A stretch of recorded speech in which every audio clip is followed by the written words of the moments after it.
गुरु प्यारी सात संगत जी को प्यार भरी राधा स्वामी जी, आप सभी संगत से विनती है कि इस साखी को अंत तक जरूर सुनिए, क्योंकि ये कहानी केवल एक गरीब इंसान की कहानी नहीं है, बल्कि उस प्यास की कहानी है जो एक जीव के भीतर तब जन्म लेती है जब उसे संसार की चमक दमक से मन भर जाता है और वो अपने असली घर की तलाश करने लगता है। संगत जी, अगर आपको ऐसी सच्ची और दिल को छू लेने वाली साखियां सुनना अच्छा लगता है तो इस वीडियो को लाइक जरूर करें और कमेंट बॉक्स में अपना शहर और अपने राज्य का नाम जरूर लिखें, ताकि हमें भी पता चल सके कि ये साखी देश के किस किस कोने तक पहुंच रही है और किन किन शहरों में बैठी संगत अपने सद्गुरु की याद में इसे सुन रही है। कहा जाता है कि जीव को संसार में बहुत कुछ मिल जाता है, लेकिन जब तक उसे सच्चा गुरु नहीं मिलता तब तक उसके भीतर की प्यास पूरी तरह शांत नहीं होती। इंसान धन कमा सकता है, बड़ा घर बना सकता है, सम्मान पा सकता है, लोगों के बीच अपनी पहचान बना सकता है, लेकिन अगर उसके भीतर अपने मालिक की याद नहीं है तो उसके मन में एक खालीपन हमेशा बना रहता है। वो खालीपन दिखाई नहीं देता, लेकिन रात के सन्नाटे में वही इंसान को सबसे ज्यादा परेशान करता है। संसार एक बहुत बड़ा समुद्र है। इसमें सुख की कुछ लहरें दिखाई देती हैं, लेकिन उनके पीछे दुख की अनगिनत लहरें छिपी रहती हैं। कभी धन की चिंता, कभी परिवार की चिंता, कभी बीमारी का डर, कभी भविष्य की चिंता और कभी बीते हुए समय का पछतावा। इंसान एक चिंता से निकलता है तो दूसरी चिंता उसे घेर लेती है, फिर भी वो बाहर ही सुख खोजता रहता है। उसी संसार में एक छोटा सा गांव था। गांव के किनारे कुछ कच्चे घर थे और उन्हीं घरों से थोड़ा दूर मिट्टी और फूस से बनी एक छोटी सी झोपड़ी थी। उस झोपड़ी में रहता था एक गरीब आदमी जिसका नाम था हरिया। हरिया की उम्र लगभग 35 साल थी। शरीर से कमजोर, कपड़े पुराने और पैरों में अक्सर चप्पल भी नहीं होती थी। उसके पास जमीन नहीं थी, कोई बड़ा कारोबार नहीं था और न ही कोई ऐसा साधन जिससे वो अपने जीवन को आराम से चला सके। कभी किसी के खेत में मजदूरी मिल जाती तो 2 वक्त की रोटी हो जाती और कभी ऐसा भी होता कि शाम को चूल्हा जलाने के लिए उसके पास कुछ नहीं होता। लेकिन संगत जी, हरिया की गरीबी उसके चेहरे पर जितनी दिखाई देती थी उसके दिल में उतनी ही कम थी। उसके पास संसार की नजर में कुछ नहीं था, लेकिन उसके भीतर एक ऐसी दौलत थी जिसकी कीमत उसे खुद भी पूरी तरह मालूम नहीं थी। वो दौलत थी परमात्मा को पाने की प्यास। बचपन से ही हरिया के मन में एक सवाल रहता था, भगवान आखिर है कहाँ? गांव के लोग मंदिर जाते थे, पूजा करते थे, अलग अलग कर्मकांड करते थे। कोई मन्नत मांगता, कोई प्रसाद चढ़ाता, कोई अपने दुखों के बदले कुछ मांगता। हरिया भी कई बार उनके साथ गया, लेकिन जब वो वहां बैठता तो उसके भीतर से एक ही सवाल उठता, अगर मालिक सच में हर जगह है तो मुझे दिखाई क्यों नहीं देता? अगर वो मेरे इतने करीब है तो मैं उसे महसूस क्यों नहीं कर पाता? और अगर उसे पाने के लिए इतना कुछ करना पड़ता है तो फिर एक गरीब आदमी उसे कैसे पा सकता है? इन सवालों का उसके पास कोई जवाब नहीं था। वो गांव के लोगों से पूछता तो कोई कहता कि बहुत पूजा करो, कोई कहता कि तीर्थ यात्रा करो, कोई कहता कि इतने व्रत रखो, कोई कहता कि इतना दान करो। लेकिन हरिया के मन को इनमें से कोई बात पूरी तरह संतुष्ट नहीं करती थी। वो सोचता था कि अगर मालिक को पाने के लिए केवल धन चाहिए तो गरीब इंसान का क्या होगा? अगर मालिक बड़े बड़े भवनों में ही मिलता है तो फिर छोटी झोपड़ी में रहने वाले जीव का क्या होगा? अगर मालिक केवल दिखावे से खुश होता है तो फिर उस इंसान का क्या जो अकेले में बैठकर उसे याद करता है? इन सवालों ने उसके भीतर एक ऐसी आग जला दी थी जिसे कोई सांसारिक चीज बुझा नहीं सकती थी। हरिया अक्सर अपनी झोपड़ी के बाहर बैठ जाता और आसमान की तरफ देखने लगता। रात को जब पूरा गांव सो जाता और चारों तरफ सन्नाटा फैल जाता, तब वो तारों को देखता और धीरे से कहता, मालिक, अगर तू सच में है तो मुझे अपने होने का एहसास करा दे। मुझे धन नहीं चाहिए, मुझे बड़ा घर नहीं चाहिए, मुझे किसी से आगे नहीं निकलना। बस एक बार मुझे ये यकीन हो जाए कि मैं अकेला नहीं हूँ। कई बार उसकी आंखों से आंसू निकल आते। वो आंसू चुपचाप मिट्टी में गिर जाते। कोई उन्हें देखने वाला नहीं था, लेकिन जिसको वो पुकार रहा था, क्या वो उन्हें नहीं देख रहा था? एक साल गांव में बहुत भयंकर गर्मी पड़ी। बारिश समय पर नहीं हुई, तालाब सूखने लगे, कुएं का पानी नीचे चला गया, खेतों की मिट्टी में दरारें पड़ गईं। जिन खेतों में कभी हरी फसल लहराती थी वहां अब धूल उड़ रही थी। गांव के लोग परेशान थे। हर घर में पानी की चिंता थी। पशु प्यासे थे, बच्चे पानी के लिए रोते थे। गांव के बड़े लोगों ने एक दिन चौपाल में बैठक बुलाई। वहां तय हुआ कि सब लोग मिलकर बड़ा धार्मिक आयोजन करेंगे। पूजा होगी, हवन होगा और भगवान से बारिश की प्रार्थना की जाएगी। हरिया भी वहां बैठा था। लोग तैयारियां कर रहे थे। कोई लकड़ी ला रहा था, कोई सामान, कोई चंदा इकट्ठा कर रहा था। तभी हरिया ने बहुत मासूमियत से पूछा, अगर हम सब भगवान को पुकारेंगे तो क्या वो जरूर बारिश कर देगा? एक आदमी ने कहा, हाँ, भगवान प्रसन्न होंगे तो बारिश जरूर होगी। हरिया कुछ देर चुप रहा, फिर बोला, लेकिन अगर भगवान हमारे चढ़ावे से प्रसन्न होता है तो क्या गरीब आदमी की प्रार्थना कम हो जाती है? उसकी बात सुनकर कुछ लोग हंसने लगे। एक ने कहा, अरे हरिया, तू बहुत सवाल पूछता है, भगवान को समझना तेरे बस की बात नहीं। दूसरे ने मजाक उड़ाते हुए कहा, पहले अपने घर में अनाज ला, फिर भगवान को समझना। लोग हंस पड़े। हरिया भी हल्का सा मुस्कुराया, लेकिन उसके मन में चोट लगी। वो वहां से चुपचाप उठकर अपनी झोपड़ी की तरफ चला गया। उस दिन उसके पास खाने के लिए सिर्फ थोड़ी सी सूखी रोटी थी। उसने रोटी का एक टुकड़ा पानी में भिगोकर खाया और फिर अपनी टूटी चारपाई पर बैठ गया। झोपड़ी की दीवार पर उसकी माँ की एक पुरानी निशानी थी। बचपन में उसकी माँ उसे एक छोटा सा नाम सिखाया करती थी। माँ कहती थी, बेटा, जब मन बहुत परेशान हो जाए तो सांस के साथ मालिक का नाम याद करना। सांस अंदर जाए तो उसे याद करना और सांस बाहर आए तो फिर उसे याद करना। दुनिया तुझे कुछ भी दे या कुछ भी छीन ले, नाम को मत छोड़ना। हरिया उस समय छोटा था, उसे इन बातों का अर्थ नहीं पता था, लेकिन वो शब्द उसके भीतर कहीं गहराई में बैठ गए थे।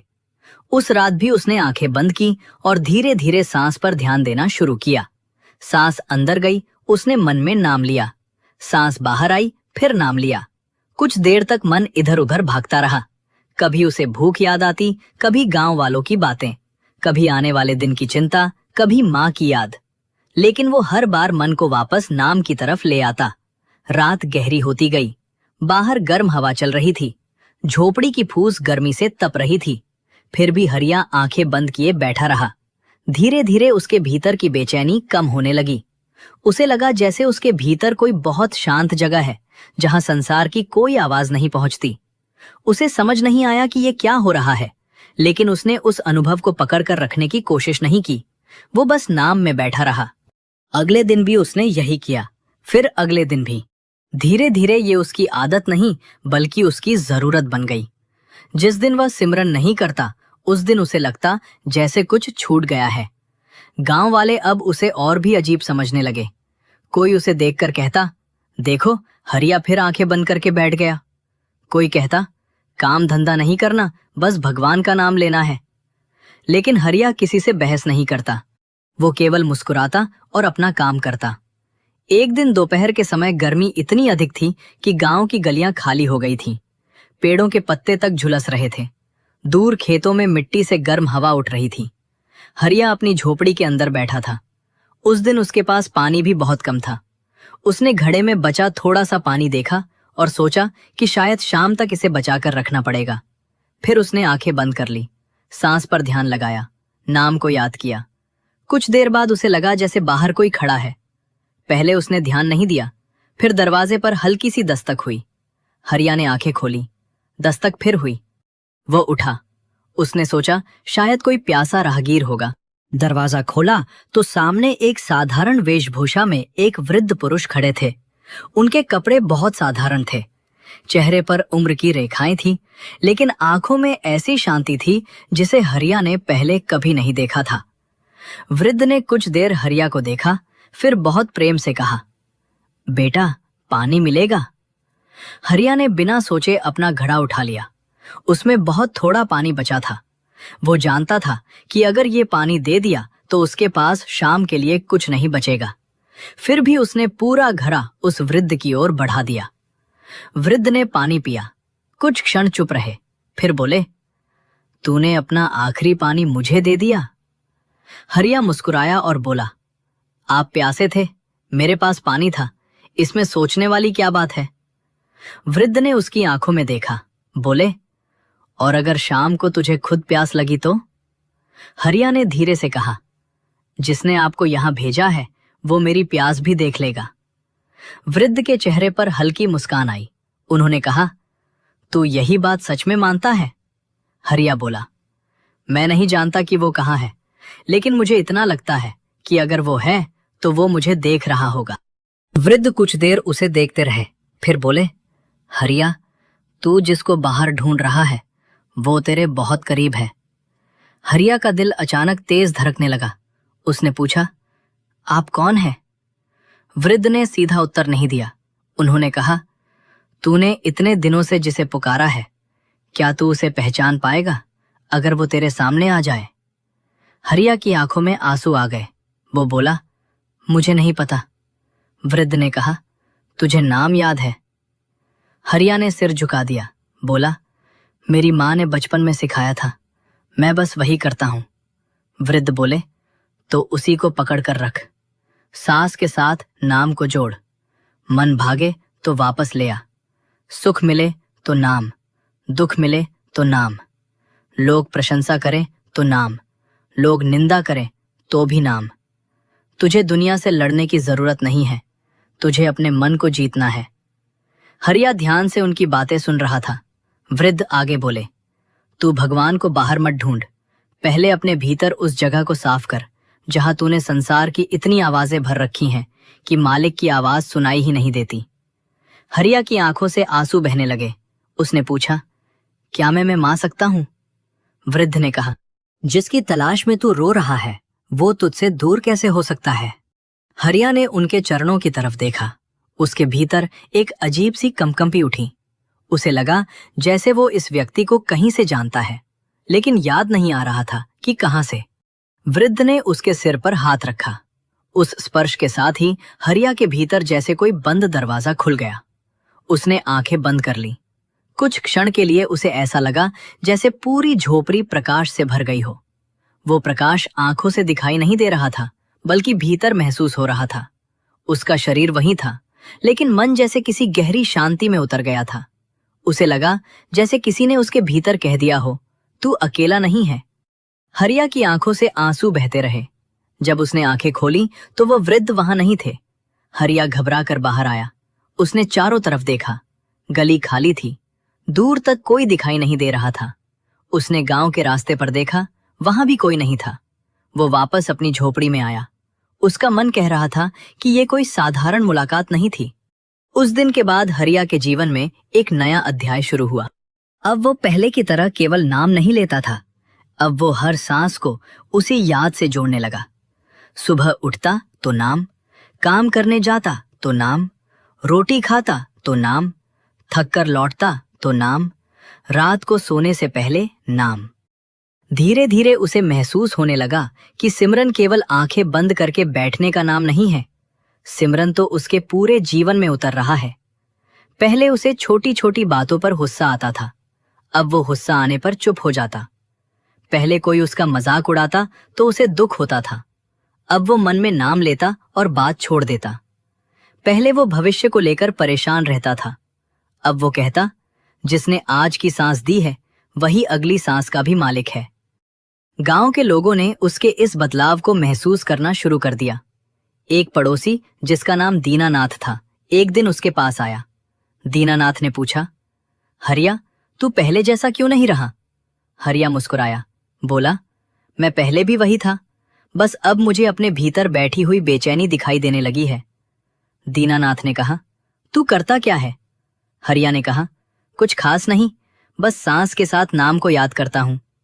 दीनानाथ हंस पड़ा, बोला, इतनी सी बात से कोई बदल जाता है? हरिया ने जवाब दिया, अगर नाम में ताकत ना होती तो मैं आज भी वही आदमी होता जो हर छोटी बात पर दुखी रहता था। दीनानाथ कुछ देर चुप रहा, फिर बोला, मुझे भी सिखा दे। हरिया ने कहा, मैं कौन होता हूं सिखाने वाला? जिसने मुझे राह दिखाई उसी की याद कर, मैं भी तेरी तरह सीख रहा हूं। उस दिन पहली बार दो लोग उस छोटी सी झोपड़ी में बैठकर सिमरन करने लगे। फिर तीसरा आया, फिर चौथा। हरिया किसी को लंबा उपदेश नहीं देता था, वो केवल इतना कहता, आंखें बंद करो, सांस को महसूस करो, नाम को याद करो, मन भागे तो उसे पकड़कर वापस ले आओ, बस। धीरे धीरे झोपड़ी में बैठने वालों की संख्या बढ़ने लगी, लेकिन हरिया के मन में कोई गर्व नहीं था। वो हमेशा कहता, मेरे पास मत आओ, उस नाम के पास बैठो जिसने मुझे संभाला है। एक दिन वही गांव के लोग जो उसे पागल कहते थे, चुपचाप उसकी झोपड़ी के बाहर बैठने लगे। उन्हें आश्चर्य होता कि यहाँ कोई बड़ा आयोजन नहीं है, न कोई दिखावा, न कोई शोर, न कोई धन, बस कुछ लोग आंखें बंद करके बैठे हैं और नाम को याद कर रहे हैं। और जब वे वहां से उठकर अपने घर जाते तो उनके चेहरे पर पहले जैसी बेचैनी नहीं होती। हरिया ये सब देखकर मन ही मन अपने उस अज्ञात मार्गदर्शक को याद करता, जिसने उस तपती दोपहर उसकी झोपड़ी में आकर उसे पानी के बहाने एक ऐसा अमृत दे दिया था जिसका स्वाद अब उसकी सांसों में बस चुका था। लेकिन हरिया के सामने अभी एक बड़ी परीक्षा बाकी थी, क्योंकि मनुष्य का मन तब तक शांत नहीं होता जब तक उसे संसार की सबसे बड़ी परीक्षा से गुजरना ना पड़े। और वो परीक्षा अब हरिया के दरवाजे पर दस्तक देने वाली थी। उस परीक्षा का नाम था माया। माया हमेशा धन दौलत के रूप में ही नहीं आती। कभी वो लालच बनकर आती है, कभी सम्मान की इच्छा बनकर, कभी किसी अपने के बिछड़ने का डर बनकर, और कभी मन में ये सवाल बनकर कि आखिर मुझे ही इतना दुख क्यों मिला। हरिया अभी इन बातों से पूरी तरह मुक्त नहीं हुआ था। उसने सिमरन का सहारा तो पकड़ लिया था, लेकिन उसका मन अभी भी मन ही था। कभी वो शांत हो जाता और कभी अचानक पुराने विचारों का तूफान खड़ा कर देता। एक सुबह हरिया गांव के बाहर मजदूरी के लिए जा रहा था। रास्ते में उसे गांव का सबसे बड़ा व्यापारी मिल गया। उसका नाम था लखपत राय। उसके पास बहुत धन था, कई खेत थे और गांव के कई लोग उसके यहाँ काम करते थे। लखपत राय ने हरिया को रोककर कहा, हरिया, आजकल तेरी झोपड़ी में लोगों की भीड़ लगी रहती है, क्या तूने कोई नया धंधा शुरू कर दिया है? हरिया मुस्कुराया, बोला, नहीं मालिक, कोई धंधा नहीं, लोग बस थोड़ी देर नाम याद करने बैठते हैं। लखपत राय हंस पड़ा, बोला, नाम याद करने से पेट भरता है क्या? हरिया ने शांत स्वर में कहा, पेट रोटी से भरता है और मन नाम से। लखपत राय ने उसकी तरफ देखा और बोला, अगर नाम से मन भरता है तो तू इतना गरीब क्यों है? ये सवाल सुनकर हरिया कुछ क्षण चुप रहा। पहले शायद इस बात से उसे बहुत चोट लगती, लेकिन अब उसने धीरे से कहा, गरीब मैं पहले भी था, लेकिन अब मुझे अपनी गरीबी उतनी बड़ी नहीं लगती।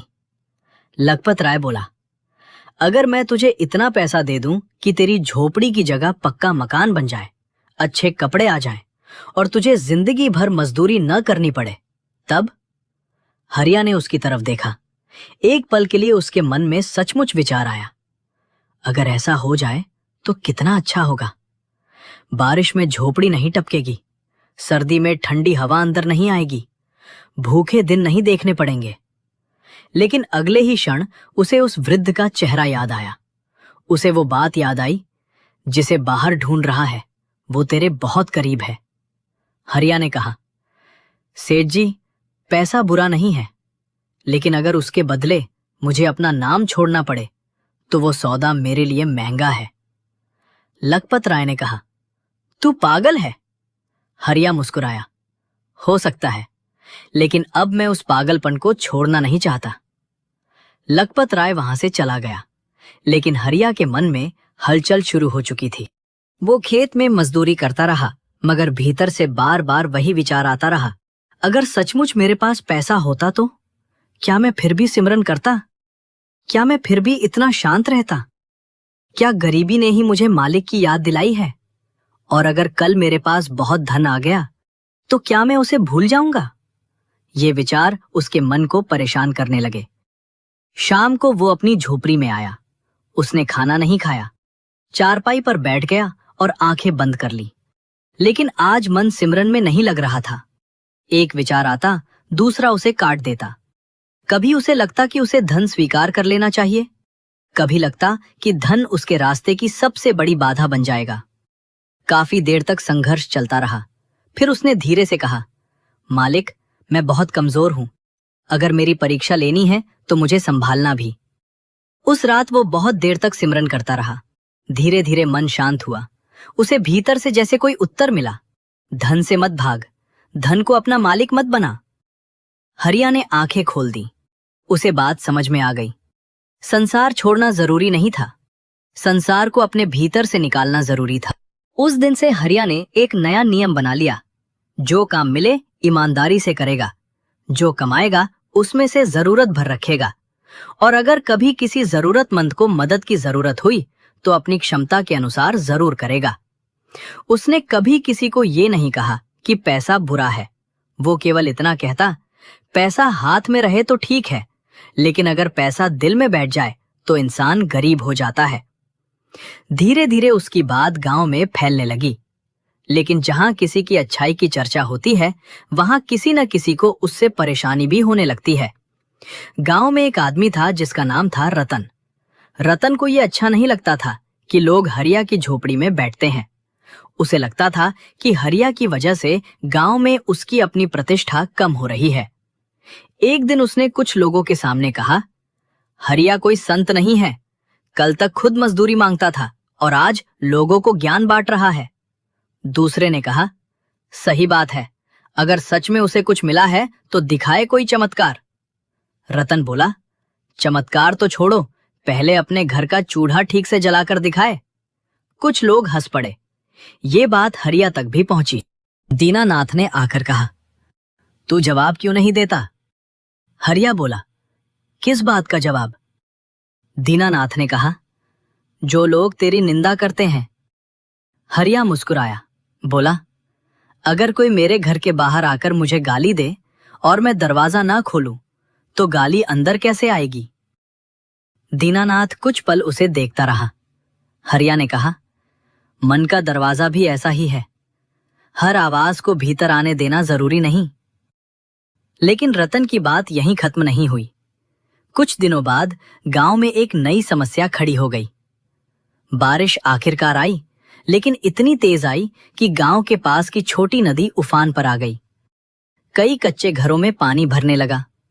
हरिया अपनी झोपड़ी से बाहर निकला तो देखा कि पानी तेजी से गांव की ओर बढ़ रहा है।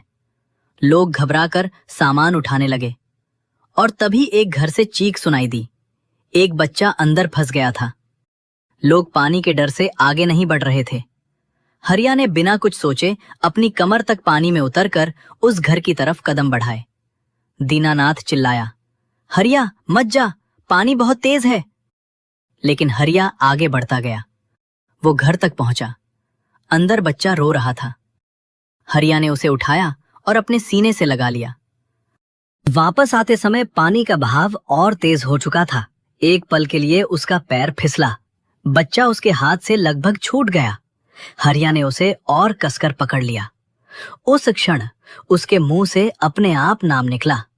वो नाम लेता हुआ आगे बढ़ता गया। कुछ लोगों ने मिलकर दोनों को बाहर खींच लिया। बच्चा बच गया, हरिया भी बच गया। लेकिन उस रात गांव के लोगों ने पहली बार देखा कि जिसे वे कमजोर समझते थे, उसके भीतर कितनी हिम्मत है। दीनानाथ ने पूछा, तूने उस समय डर महसूस नहीं किया? हरिया ने कहा, डर तो था। फिर? हरिया बोला, डर से बड़ा नाम था। ये बात सुनकर आसपास खड़े लोग चुप हो गए।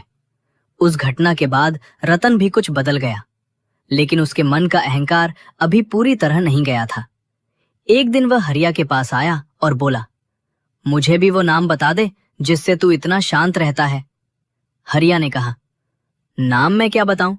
जो तुझे मिला है उसी सांस में उसे याद कर। रतन ने पूछा, लेकिन मेरा मन बहुत खराब है। मैं गुस्सा करता हूं, लालच करता हूं, दूसरों से ईर्ष्या करता हूं। मेरे जैसे आदमी को क्या ये सब मिलेगा?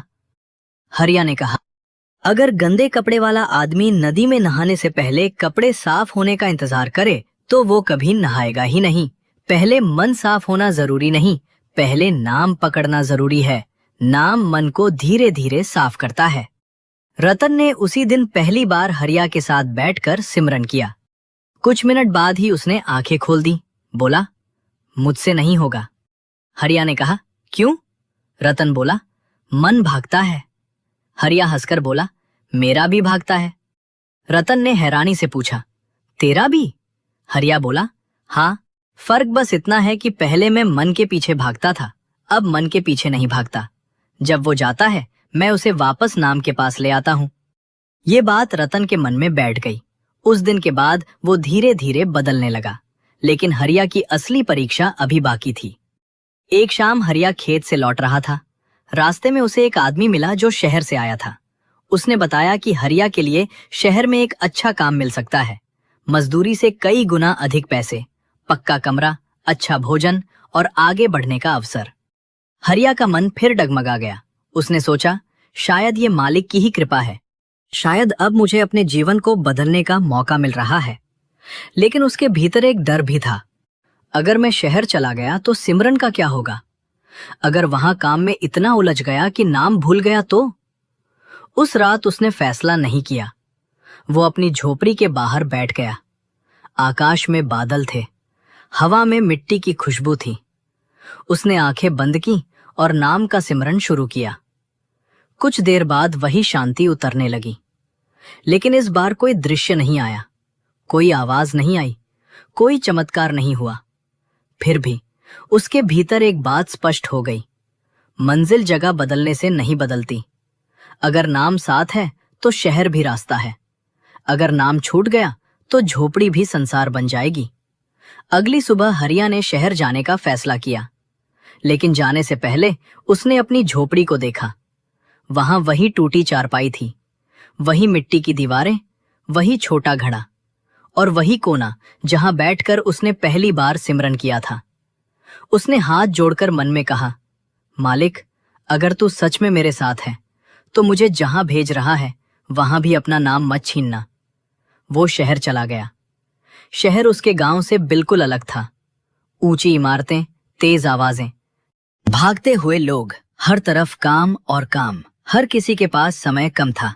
जिस जगह उसे काम मिला वहां दिन भर मशीनों का शोर रहता था। पहले दिन उसने सोचा कि यहाँ सिमरन कैसे होगा। फिर उसे अपनी ही बात याद आई, सिमरन के लिए अलग जगह जरूरी नहीं। उसने काम करते हुए मन ही मन नाम याद करना शुरू किया। मशीन चलती रही, लोग आते जाते रहे, शोर होता रहा, लेकिन उसके भीतर नाम की धारा चलती रही। कुछ दिनों बाद उसका मालिक उससे बहुत खुश हुआ। उसने कहा, हरिया, तू बाकी लोगों से अलग है। तू काम करता है लेकिन कभी झगड़ा नहीं करता। हरिया मुस्कुराया, बोला, मैंने झगड़ा करना छोड़ा नहीं है मालिक, बस अब मन को झगड़ा करने का मौका कम देता हूँ। मालिक हंस पड़ा, लेकिन हरिया जानता था कि ये सब उसकी अपनी शक्ति नहीं थी। वो उसी अदृश्य सहारे पर चल रहा था जिसने एक गर्म दोपहर उसकी झोपड़ी में आकर उसके जीवन की दिशा बदल दी थी। शहर में रहते हुए भी वो हर रात सिमरन करता, लेकिन एक रात ऐसा हुआ कि थकान इतनी अधिक थी कि वो सिमरन किए बिना ही सो गया। सुबह उठते ही उसके भीतर बेचैनी थी।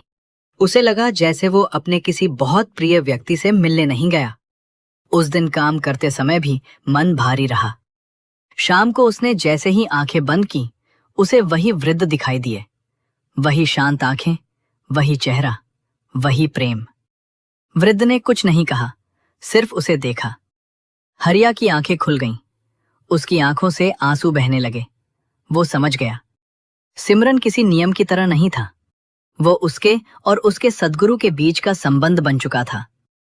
जिस दिन वो नाम भूलता, उसे लगता जैसे वो अपने ही घर का रास्ता भूल गया। उस रात उसने देर तक सिमरन किया।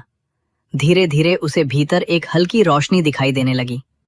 फिर एक सूक्ष्म सी ध्वनि। वो डर गया। उसने आंखें खोल दी। सब कुछ सामान्य था। उसने फिर आंखें बंद की। इस बार उसने किसी अनुभव को पकड़ने की कोशिश नहीं की, बस नाम में बैठा रहा। कुछ समय बाद उसे लगा जैसे कोई उसके सिर पर हाथ रख रहा है। वही स्पर्श, वही शांति, वही भरोसा। उसके मन में एक वाक्य उठा, मैं तुझसे दूर नहीं हूं। हरिया की आंखों से आंसू बहने लगे। उसने मन में कहा, मुझे अनुभव नहीं चाहिए, मुझे बस आपकी याद चाहिए। उस रात उसके भीतर एक बहुत बड़ा परिवर्तन हुआ। अब वो किसी चमत्कार की प्रतीक्षा नहीं करता था। उसे किसी दर्शन की मांग नहीं थी। उसे किसी विशेष अनुभव की इच्छा नहीं थी। उसकी एक ही इच्छा थी कि उसकी आखिरी सांस तक नाम उसके साथ रहे। इसी बीच गांव से खबर आई कि उसकी झोपड़ी के पास रहने वाली एक वृद्ध महिला बहुत बीमार है। उसका नाम जमुना था। वो अकेली रहती थी। उसका कोई सहारा नहीं था। हरिया तुरंत गांव लौट आया। जमुना ने उसे देखकर कहा, बेटा, तू आ गया। हरिया उसके पास बैठ गया। बोला, आपने बुलाया था। जमुना ने कहा, मुझे मौत से डर लगता है। हरिया कुछ देर चुप रहा, फिर बोला, डर मत। जमुना बोली, तू तो जवान है, तुझे क्या पता मौत क्या होती है। हरिया ने उसका हाथ पकड़कर कहा, मुझे भी नहीं पता, लेकिन इतना जानता हूं कि जिस नाम को सांसों के साथ याद किया जाए वो आखिरी सांस में भी साथ रहता है। जमुना ने पूछा, अगर उस समय मन नाम भूल गया तो? हरिया ने कहा, जिसे तू जीवन भर याद करेगी, क्या आखिरी समय में वो तुझे भूल जाएगा? जमुना की आंखों से आंसू निकल आए। उसने धीरे धीरे सिमरन शुरू किया। हरिया उसके पास बैठा रहा। उस रात पहली बार गांव के कई लोग हरिया की झोपड़ी में इकट्ठा हुए। कोई तमाशा देखने नहीं, कोई चमत्कार देखने नहीं, बस एक बीमार वृद्धा के पास बैठकर नाम याद करने। जमुना की सांसें धीरे धीरे शांत होने लगी। उसने हरिया की ओर देखा और कहा, बेटा, अब मुझे डर नहीं लग रहा। हरिया ने कुछ नहीं कहा। उसकी आंखें भी भर आई थीं। जमुना ने आखिरी बार आंखें बंद की। उसके चेहरे पर एक बहुत हल्की मुस्कान थी। उस रात हरिया बहुत देर तक चुप बैठा रहा। उसे पहली बार समझ आया कि सच्ची सेवा क्या है। किसी को केवल भोजन देना सेवा नहीं, किसी को केवल कपड़ा देना सेवा नहीं, किसी के दुख के समय उसके पास बैठना भी सेवा है। और किसी भयभीत जीव को मालिक की याद दिला देना शायद उससे भी बड़ी सेवा है। धीरे धीरे हरिया के जीवन में सेवा और सिमरन दोनों साथ चलने लगे। वो सुबह काम करता, शाम को जरूरतमंदों की मदद करता और रात को नाम में बैठ जाता। उसने कभी किसी से धन नहीं लिया, कभी अपने लिए कुछ नहीं मांगा। लेकिन एक दिन गांव के लोगों ने मिलकर उसकी टूटी झोपड़ी को ठीक करने का फैसला किया। उन्होंने कहा, हरिया, अब तू हमारे लिए इतना करता है, हम तेरे लिए इतना भी नहीं कर सकते। हरिया ने कहा, अगर सच में मेरे लिए कुछ करना चाहते हो तो अपने घर में रोज कुछ समय नाम को देना। एक आदमी बोला, बस यही? हरिया मुस्कुराया, बोला, यही सबसे बड़ा काम है। उस दिन गांव के कई घरों में पहली बार रात को चूल्हे के बाद कुछ समय सिमरन के लिए निकाला गया। किसी ने 5 मिनट किया, किसी ने 10, किसी ने आधा घंटा। हरिया किसी को गिनता नहीं था। वो केवल कहता, बीज कितना छोटा है ये मत देखो, देखो कि वो किस पेड़ में बदल सकता है। धीरे धीरे गांव का वातावरण बदलने लगा। पहले जहां छोटी छोटी बातों पर झगड़े होते थे, वहां लोग अब बात को छोड़ने लगे। पहले जहां लोग एक दूसरे की बुराई करते थे, वहां अब कोई कह देता, चलो भाई नाम याद करो। पहले जहां हर आदमी अपने दुख में अकेला था, अब लोगों को लगता कि कोई है जिसके सामने बैठकर मन हल्का किया जा सकता है। लेकिन जैसे जैसे हरिया की चर्चा बढ़ी, उसके सामने एक और बड़ी चुनौती आने लगी। लोग उसे संत कहने लगे। कोई उसके चरण छूने लगा, कोई कहने लगा कि उसके पास विशेष शक्ति है। कोई कहता कि हरिया की झोपड़ी में बैठने से मनोकामना पूरी होती है। हरिया ये सुनकर घबरा गया। उसने सबको रोकते हुए कहा, मुझे संत मत कहो, मेरे चरण मत छुओ। अगर मेरे पास बैठना है तो नाम में बैठो, अगर कुछ मांगना है तो मालिक से मांगो। मैं भी तुम्हारी तरह एक जीव हूं। लोगों ने पूछा, फिर तेरे भीतर इतनी शांति कहां से आई? हरिया ने कहा, जिस दिन मुझे लगा कि ये शांति मेरी है, उसी दिन ये मुझसे चली जाएगी। ये उसकी नहीं थी, ये उस सद्गुरु की मेहर थी जिन्होंने उसकी झोपड़ी में कदम रखा था। उस रात हरिया ने पहली बार अपने मन में एक डर महसूस किया। उसे डर था कि कहीं लोग उसकी प्रशंसा के कारण उसके भीतर अहंकार न पैदा कर दें। वो अपनी झोपड़ी के उसी पुराने कोने में बैठ गया जहां कभी उसकी माँ उसे नाम याद करना सिखाती थी। उसने आंखें बंद की और बहुत देर तक केवल एक ही बात दोहराता रहा, मालिक, मुझे लोगों की नजर में बड़ा मत बनाना, मुझे अपनी नजर में छोटा बनाए रखना। सिमरन करते करते उसकी सांस बहुत धीमी हो गई। बाहर रात गहरी हो चुकी थी, गांव सो चुका था और उसी समय हरिया को लगा कि झोपड़ी के बाहर कोई खड़ा है। वही उपस्थिति, वही शांति, वही परिचित एहसास। उसने धीरे से आंखें खोली। दरवाजे पर कोई दिखाई नहीं दिया, लेकिन इस बार उसके भीतर एक स्पष्ट भाव उठा, अब समय आ गया है कि तू केवल अपने लिए नहीं, दूसरों के लिए भी इस राह पर चले। हरिया के भीतर कंपी उठी। उसने सिर झुका दिया। उसे समझ नहीं आया कि वो आदेश था, सपना था या भीतर की आवाज, लेकिन उसके हृदय ने उसे पहचान लिया था। अगली सुबह जब सूरज निकला तो हरिया ने अपनी छोटी सी झोपड़ी का दरवाजा खोला और पहली बार उसे लगा कि ये झोपड़ी केवल उसका घर नहीं रही, अब ये उस रास्ते का एक पड़ाव बन चुकी थी जहां आने वाला हर व्यक्ति अपने भीतर झांकना सीख सकता था। लेकिन हरिया को अभी ये नहीं मालूम था कि आगे चलकर उसे इसी रास्ते पर ऐसी घटना से गुजरना होगा जहां उसके अपने विश्वास की अंतिम परीक्षा होगी, और जहां उसे तय करना होगा कि वो संसार की आवाज सुनेगा या उस सद्गुरु की जिसने पहली बार उसकी झोपड़ी में आकर कहा था कि वो अकेला नहीं है। उस दिन सुबह हरिया बहुत जल्दी उठ गया। आसमान अभी पूरी तरह उजला भी नहीं हुआ था। गांव की गलियों में सन्नाटा था और दूर कहीं किसी पक्षी की आवाज सुनाई दे रही थी। हरिया अपनी झोपड़ी के बाहर बैठा और कुछ देर तक उस जगह को देखता रहा जहां पहली बार उस वृद्ध ने खड़े होकर उससे पानी मांगा था। उसके मन में एक ही बात चल रही थी, क्या वो सचमुच सद्गुरु थे? क्या वही मेरी परीक्षा लेने आए थे, या फिर ये मेरे मन की कोई कल्पना थी? लेकिन जैसे ही उसने ये सवाल उठाया, उसके भीतर एक गहरी शांति उतर आई। उसे लगा जैसे उत्तर शब्दों में नहीं, अनुभव में है। जिस मुलाकात के बाद उसका पूरा जीवन बदल गया, उसे वो किसी नाम से बुलाए या किसी रूप में समझे, उसके लिए इतना ही काफी था कि उस दिन के बाद उसे अपने भीतर मालिक की याद का रास्ता मिल गया था।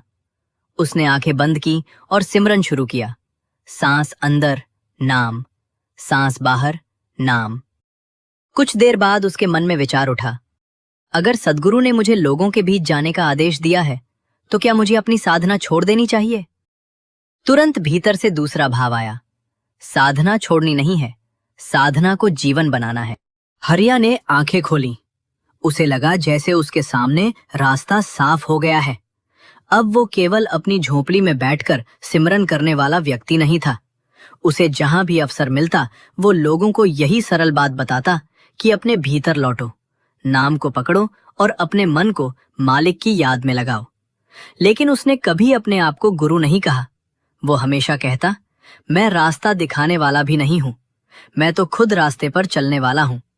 जिसने मुझे रास्ता दिखाया है उसी की याद करो। धीरे धीरे आसपास के गांव से भी लोग आने लगे। किसी की पत्नी बीमार थी, किसी का बेटा बेरोजगार था, किसी का कारोबार डूब गया था, किसी के घर में रोज झगड़ा होता था, कोई अपने बच्चे के भविष्य को लेकर परेशान था। हरिया सबकी बातें सुनता, लेकिन किसी को ये वादा नहीं करता कि उसकी हर समस्या तुरंत खत्म हो जाएगी। वो केवल कहता, दुख से भागो मत, दुख के बीच नाम को पकड़ो। समस्या आए तो पहले मन को संभालो, फिर जो करना है वो करो। एक दिन एक किसान उसके पास आया। उसकी पूरी फसल बर्बाद हो चुकी थी। उसने रोते हुए कहा, हरिया, मैंने पूरी जिंदगी मेहनत की, फिर भी मेरे हाथ खाली हैं, अब मैं क्या करूं?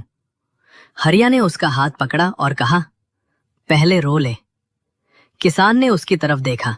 हरिया बोला, आंसू रोकने से दुख खत्म नहीं होता, लेकिन रोने के बाद नाम को पकड़ लेना, फिर देखना मन में इतनी ताकत आएगी कि तू अगला कदम उठा सकेगा। किसान ने पूछा, क्या नाम लेने से मेरी फसल वापस आ जाएगी? हरिया ने सिर हिलाया, बोला, मैं ऐसा वादा नहीं कर सकता। किसान चुप हो गया। हरिया ने कहा, लेकिन नाम लेने से तू उस दुख में टूटने से बच सकता है, और जब तू टूटेगा नहीं तो शायद वही रास्ता देख पाएगा जो अभी दुख के कारण दिखाई नहीं दे रहा। किसान ने पहली बार समझा कि भक्ति का अर्थ अपनी जिम्मेदारी से भागना नहीं है। उसने हरिया के साथ बैठकर कुछ देर सिमरन किया। कुछ दिनों बाद वह फिर आया। उसके पास अभी भी धन नहीं था, फसल अभी भी नहीं हुई थी, लेकिन उसके चेहरे पर पहले जैसी निराशा नहीं थी। उसने कहा, हरिया, मेरी हालत नहीं बदली, लेकिन मैं बदल गया हूं। हरिया मुस्कुराया। यही तो असली परिवर्तन था। धीरे धीरे हरिया के पास आने वालों की संख्या बढ़ती गई, लेकिन एक दिन एक ऐसा व्यक्ति उसके पास आया जिसने उसके पूरे विश्वास को हिला दिया। उसका नाम था माधव। माधव पढ़ा लिखा था और शहर में लंबे समय तक रहा था। वो तर्क करने में बहुत तेज था। उसने हरिया से पूछा, तुम कहते हो सद्गुरु तुम्हारे पास आए थे, इसका प्रमाण क्या है? हरिया चुप रहा। माधव बोला, क्या किसी और ने उन्हें देखा? हरिया ने कहा, नहीं। माधव ने पूछा, क्या तुम्हारे पास कोई चित्र है? हरिया ने सिर हिलाया, नहीं। माधव ने कहा, फिर तुम कैसे मानते हो कि वो सद्गुरु थे? हरिया ने कुछ देर उसकी ओर देखा, फिर बोला, जैसे कोई भूखा व्यक्ति खाना खाने के बाद तृप्ति महसूस करता है, वैसे ही मैं उस मुलाकात के बाद बदल गया। मेरे पास दिखाने के लिए कोई प्रमाण नहीं है, लेकिन मेरे भीतर जो बदल गया वही मेरा प्रमाण है। माधव बोला, हो सकता है वो कोई साधारण आदमी रहा हो। हरिया ने कहा, हो सकता है। माधव हैरान हो गया, बोला, तुम इतनी आसानी से कैसे कह सकते हो? हरिया मुस्कुराया, कहा, क्योंकि मेरा विश्वास उस व्यक्ति के नाम पर नहीं टिका, मेरा विश्वास उस राह पर टिका है जो उसने मुझे दिखाई।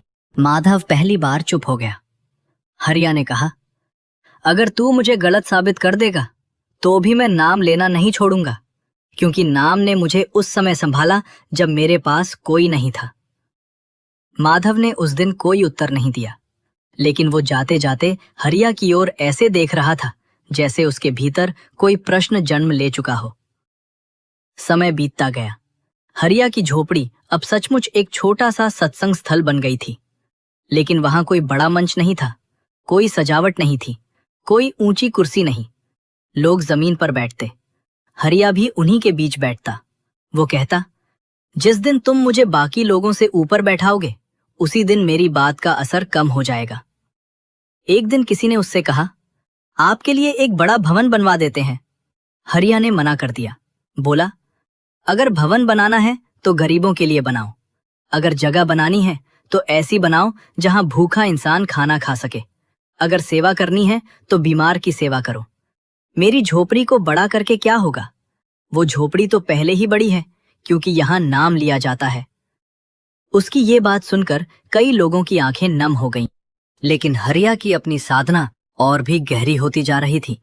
अब वो रात में कई कई घंटे सिमरन करता।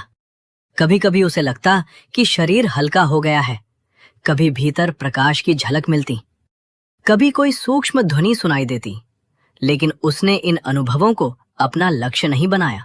वो कहता, अनुभव आए तो भी नाम, अनुभव न आए तो भी नाम, शांति मिले तो नाम, बेचैनी हो तो भी नाम। क्योंकि हमारा काम अनुभव इकट्ठे करना नहीं, अपने मालिक को याद करना है। यही बात उसकी साधना को गहराई दे रही थी। लेकिन तभी एक दिन गांव में एक बहुत बड़ी घटना हुई। गांव का सबसे बड़ा अनाज व्यापारी अचानक बीमार पड़ गया। उसका नाम लखपत राय था। वही लखपत राय जिसने कभी हरिया से पूछा था कि नाम लेने से पेट भरता है क्या।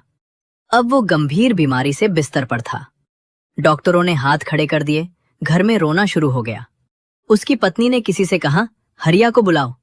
जब हरिया वहां पहुंचा तो लखपत राय ने कमजोर आंखों से उसे देखा। कुछ पल तक दोनों के बीच कोई शब्द नहीं हुआ। फिर लखपत राय ने कहा, हरिया, मुझे मौत से डर लग रहा है। हरिया उसके पास बैठ गया, बोला, नाम याद करो। लखपत राय ने कहा, मेरा मन नहीं लगता।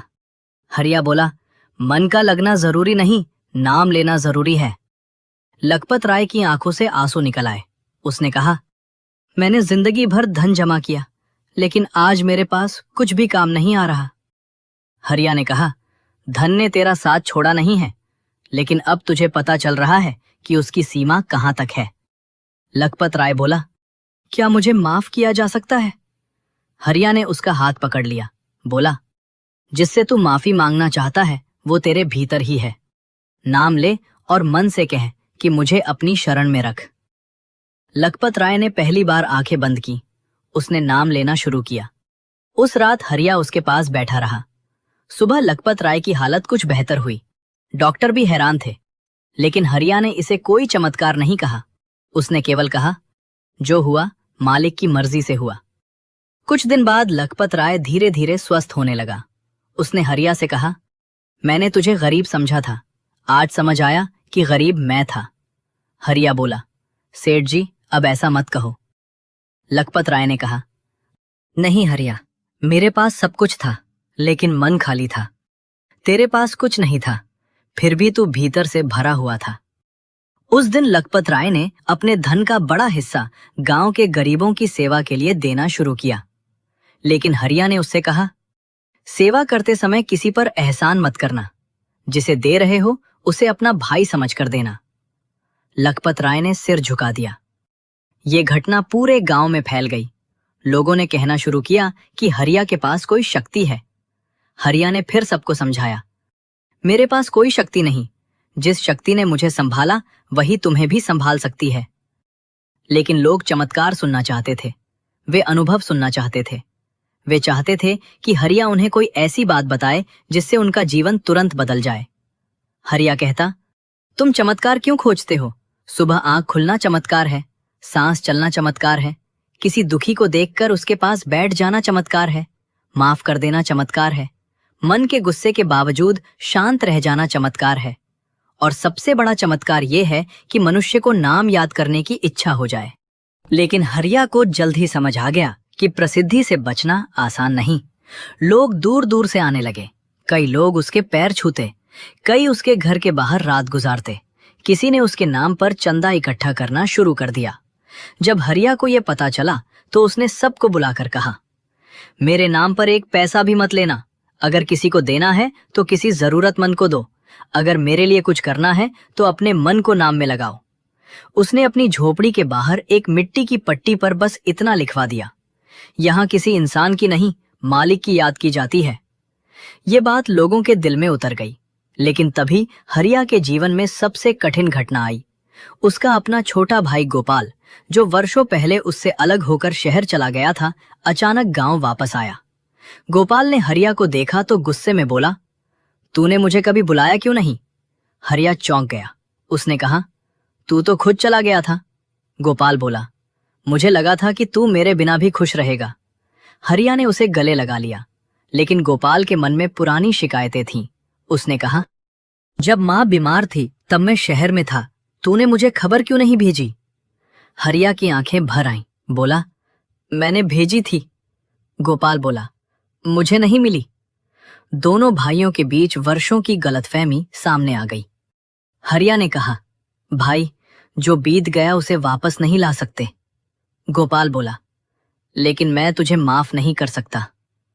हरिया ने सिर झुका लिया। बोला, तू मुझे माफ मत कर, बस अपने मन को दुख में मत रख।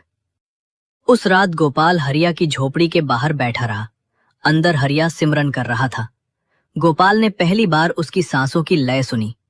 कुछ देर बाद वो भी आंखें बंद करके बैठ गया। पुरानी यादें आती रहीं, गुस्सा आता रहा, आंसू आते रहे, लेकिन वो बैठा रहा। सुबह जब हरिया ने आंखें खोली तो गोपाल सामने बैठा था। उसने कहा, भैया, मुझे नाम लेना नहीं आता। हरिया ने कहा, जिसे आता है वो भी मन से करता है, और जिसे नहीं आता वो भी मन से कर सकता है। गोपाल ने धीरे से पूछा, मुझे भी बैठने देगा? हरिया मुस्कुराया। बोला, ये घर मेरा नहीं है। दोनों भाई एक साथ बैठ गए। उनके बीच वर्षों की दूरी थी, लेकिन नाम की धारा में वो दूरी धीरे धीरे पिघलने लगी। उस दिन हरिया को समझ आया कि सेवा केवल गांव वालों की नहीं करनी है। कभी कभी सबसे बड़ी सेवा अपने ही घर में करनी पड़ती है। वो किसी को बदलने की कोशिश नहीं करता था, वो केवल अपने व्यवहार से रास्ता दिखाता था। कुछ समय बाद गोपाल भी बदलने लगा। वो हरिया के साथ लोगों की सेवा करने लगा, और एक दिन उसने अपने भाई से कहा, मुझे अब समझ आया कि तूने मुझे कभी छोड़ा ही नहीं था, मैं ही तुझसे दूर था। हरिया ने कहा, और अब? गोपाल ने कहा, अब मैं भी उस नाम से दूर नहीं होना चाहता। ये सुनकर हरिया की आंखों में आंसू आ गए। वो ऊपर देखने लगा। उसे ऐसा लगा जैसे उसके सद्गुरु मुस्कुरा रहे हों। लेकिन उसकी सबसे बड़ी परीक्षा अभी बाकी थी। एक रात गांव में अचानक आग लग गई। हवा तेज थी। आग एक घर से दूसरे घर तक फैलने लगी। लोग चीखते हुए बाहर भागने लगे। हरिया भी बाहर आया। उसने देखा कि उसकी अपनी झोपड़ी भी आग की लपटों की चपेट में आ गई है। वही झोपड़ी, वही दीवारें, वही चारपाई, वही कोना, वही स्थान जहां उसे पहली बार सद्गुरु की अनुभूति हुई थी। कुछ ही क्षणों में फूस जलने लगी। गोपाल चिल्लाया, भैया, अंदर मत जाना। हरिया कुछ देर आग को देखता रहा। उसकी आंखों में आंसू थे, लेकिन उसके चेहरे पर अजीब शांति थी। उसने धीरे से कहा, ये झोपड़ी मेरी थी ही कब? गोपाल ने कहा, लेकिन इसमें तेरी सारी चीजें हैं। हरिया बोला, जो चीजें जल सकती हैं वे मेरी असली चीजें नहीं हैं। वो आग बुझाने के लिए लोगों के साथ लग गया। पूरी रात मेहनत होती रही। सुबह तक झोपड़ी का अधिकांश हिस्सा जल चुका था। दीवारों पर कालिख थी, चारपाई जल चुकी थी, घड़ा टूट गया था, माँ की पुरानी निशानी भी राख में बदल चुकी थी। हरिया उस राख के सामने बैठ गया। गोपाल उसके पास खड़ा था। उसने सोचा अब हरिया जरूर टूट जाएगा, लेकिन हरिया ने राख की ओर देखते हुए कहा, जिस घर में मुझे नाम मिला था वो घर जल गया, लेकिन नाम तो अभी भी मेरे भीतर है। फिर उसने आंखें बंद कर ली। उसकी आंखों से आंसू बह रहे थे, लेकिन वो आंसू दुख के साथ साथ कृतज्ञता के भी थे। उसने मन में कहा, मालिक, तूने मुझे सिखा दिया कि सहारा दीवारों में नहीं होता, सहारा तेरी याद में होता है। उस दिन गांव के लोगों ने मिलकर हरिया के लिए फिर से घर बनाने की बात की, लेकिन इस बार हरिया ने कहा, घर बनाओ, लेकिन ऐसा घर जो केवल मेरा ना हो। ऐसा स्थान बनाओ जहां कोई भूखा आए तो भोजन मिले, कोई दुखी आए तो उसे बैठने की जगह मिले, और कोई बेचैन आए तो नाम याद कर सके। लोगों ने उसकी बात मान ली। कुछ ही महीनों में उस जगह एक सादा सा कमरा बना। कोई बड़ा भवन नहीं, कोई सजावट नहीं, बस एक खुला स्थान जहां हर शाम लोग बैठते और सिमरन करते। हरिया बीच में नहीं बैठता, वो हमेशा किनारे बैठता। कहता, जिस दिन तुम मुझे केंद्र बना दोगे उस दिन नाम पीछे छूट जाएगा। समय बीतता गया। हरिया की उम्र बढ़ती गई, लेकिन उसकी साधना और गहरी होती गई। अब वो अक्सर कहता, मुझे उस वृद्ध की तलाश नहीं है, मुझे उनके दिए हुए नाम में रहना है। एक दिन माधव फिर उसके पास आया। वही माधव जिसने वर्षों पहले पूछा था कि उस वृद्ध के होने का प्रमाण क्या है। उसने कहा, हरिया, आज मैं तुझसे एक सवाल पूछने आया हूं। हरिया मुस्कुराया। पूछ। माधव बोला, अगर कल वह वृद्ध फिर तेरे सामने आ जाएं, तो तू उनसे क्या मांगेगा? हरिया ने आंखें बंद की। कुछ क्षण बाद बोला, कुछ नहीं। माधव ने पूछा, कुछ भी नहीं? हरिया बोला, मैंने बहुत मांगा था।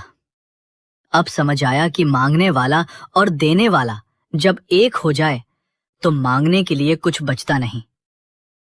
माधव की आंखों में आंसू आ गए।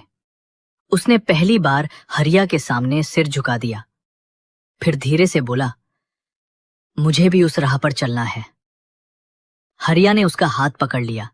बोला, तो आज से नहीं, अभी से शुरू कर।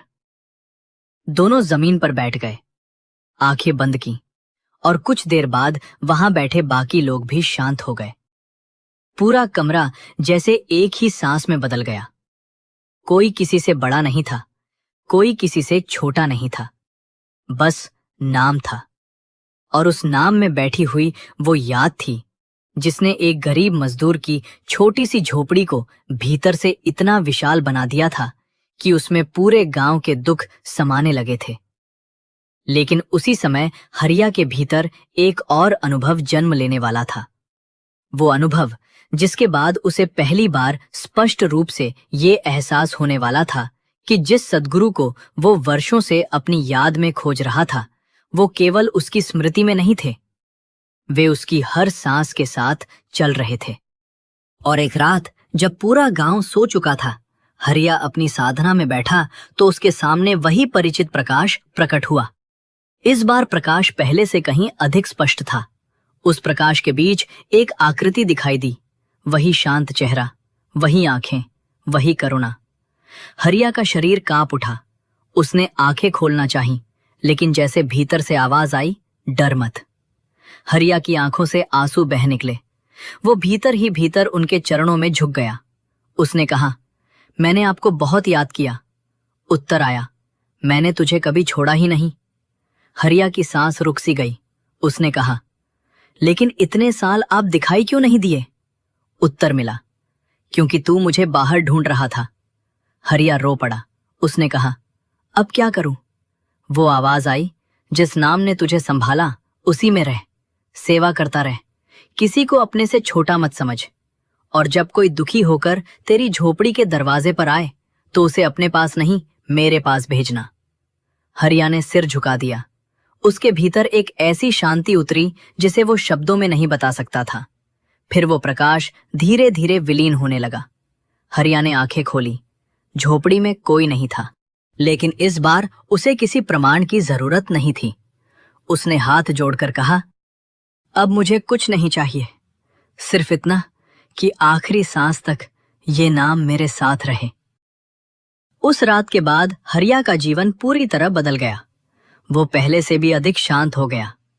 पहले लोग उसकी झोपड़ी में शांति लेने आते थे, अब लोग केवल उसे देखते और अपने भीतर लौट जाते। हरिया कहता, मुझे मत देखो, अपने भीतर देखो। मैं भी उसी मालिक का जीव हूं जिसका तुम हो। उसकी उम्र अब काफी हो चुकी थी, बाल सफेद होने लगे थे, शरीर कमजोर हो गया था, लेकिन उसकी आंखों में वही चमक थी जो उस दिन उस वृद्ध की आंखों में थी। एक शाम गोपाल ने उससे पूछा, भैया, अब तुझे मौत से डर लगता है? हरिया मुस्कुराया, बोला, जिस दिन मुझे समझ आया कि शरीर जाना है लेकिन नाम साथ जाना है, उसी दिन डर कम हो गया। गोपाल ने पूछा, क्या तुझे पता है उसके बाद क्या होगा? हरिया ने कहा, नहीं। फिर? हरिया बोला, लेकिन मुझे ये पता है कि जिसने आज तक संभाला है वो आगे भी संभालेगा। उसने आंखें बंद की और फिर बहुत धीरे धीरे सिमरन शुरू किया। उसके आसपास बैठे लोग भी आंखें बंद करके नाम में बैठ गए। उस शाम हवा बहुत शांत थी, आसमान पर हल्की लालिमा थी और हरिया की सांसों के साथ जैसे पूरा वातावरण एक ही धुन में डूब गया। उसके जीवन की सबसे बड़ी सच्चाई अब किसी चमत्कार में नहीं थी, वो इस बात में थी कि एक गरीब आदमी ने अपनी गरीबी को शिकायत नहीं बनाया। उसने अपनी झोपड़ी को महल बनाने की कोशिश नहीं की। उसने अपने मन को मालिक की याद का घर बना लिया। उसने दुनिया को छोड़ने की जगह दुनिया के बीच रहकर नाम को पकड़ा। उसने धन को ठुकराया नहीं, लेकिन धन को अपना मालिक नहीं बनने दिया। उसने दुख से भागा नहीं, बल्कि दुख में भी नाम को थामा। उसने सेवा की, लेकिन उसका श्रेय नहीं लिया। उसने लोगों को अपने पीछे नहीं लगाया, बल्कि उन्हें उस नाम की ओर मोड़ा जिसने उसे संभाला था। और अब उसके जीवन का अंतिम रहस्य उसके सामने खुलने वाला था। एक ऐसी रात आने वाली थी जब हरिया फिर उसी दरवाजे पर दस्तक सुनेगा जहां वर्षों पहले एक अजनबी वृद्ध ने पानी मांगा था। लेकिन इस बार वो वृद्ध केवल पानी मांगने नहीं आएगा। इस बार हरिया को अपने जीवन की उस आखिरी पहचान का उत्तर मिलने वाला था, जिसके लिए उसने बचपन से अपने भीतर एक प्यास संभाला।